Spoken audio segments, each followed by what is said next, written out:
কেনাপা walk ডাতাং ডিসিনি, আপনি এখানে কেন এসেছেন। কেনাপা ওয়াক ডাতাং ডিসিনি, আপনি এখানে কেন এসেছেন। তো আপনি যদি কাউকে এর কথা বলতে চান যে আপনি এখানে কেন এসেছেন, মাঝে মাঝে কাউকে যদি এভাবে বলার প্রয়োজন পড়ে, আর পড়বে না এমন কোনো কথা নেই, যদি আপনি এভাবে বলতে চান এই কথাটা, তো মালয় ভাষায় ঠিক এভাবে বলতে পারেন, কেনাপা ওয়াক ডাতাং ডিসিনি, আপনি এখানে কেন এসেছেন। তো কেনাপ্পা মানে কেন, আওয়াক বলতে বোঝায় আপনি, আর ডাতাং মানে আসা বা কোনো জায়গা থেকে আগমন করা, এটাকে বলে আসা বা আগমন করাকে বলে ডাতাং। ডিসিনি মানে এখানে। তো কেনাপা ওয়াক ডাতাং ডিসিনি, আপনি এখানে কেন এসেছেন। আসসালামু আলাইকুম বন্ধুরা, কেমন আছেন সবাই।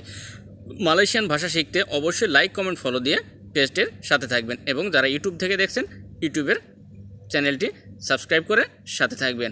তারপরে আওয়াক আপামাহু, আওয়াক আপামাহু, আপনি কি চান। আওয়াক আপামাহু, আপনি কি চান। যদি আপনি এটা বলতে চান যে আপনি কেন এসেছেন এখানে, আপনি কি চান। তো আওয়াক আপামাহু, আওয়াক মানে আপনি, আপা মানে কি, মাহু মানে চাওয়া। তো আওয়াক আপামাহু, আপনি কি চান। আশা করছি সুন্দরভাবে বুঝতে পারছেন। তারপরে কি কারণে যেতে চান। disebabkan apamahu pergi, disebabkan apamahu pergi, কি কারণে যেতে চান, কি কারণে যেতে চান।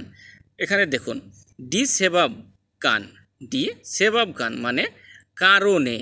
এখানে আপনারা বলতে পারেন যে সেবাব মানে কারণ, সেবাব মানে কারণ, আসলেই কারণ, কিন্তু যদি বলেন যে কারণে, তো disebabkan মানে কারণে। আপা মানে কি, মাহু মানে চাওয়া, পেরগি মানে যাওয়া। তো disebabkan apamahu pergi, কি কারণে আপনি বা কি কারণে যেতে চান।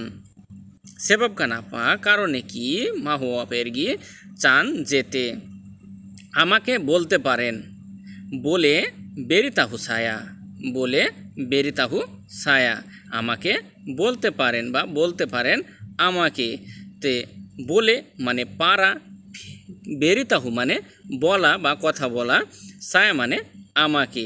তো বলে বেরিতাহু ছায়া, আমাকে বলতে পারেন।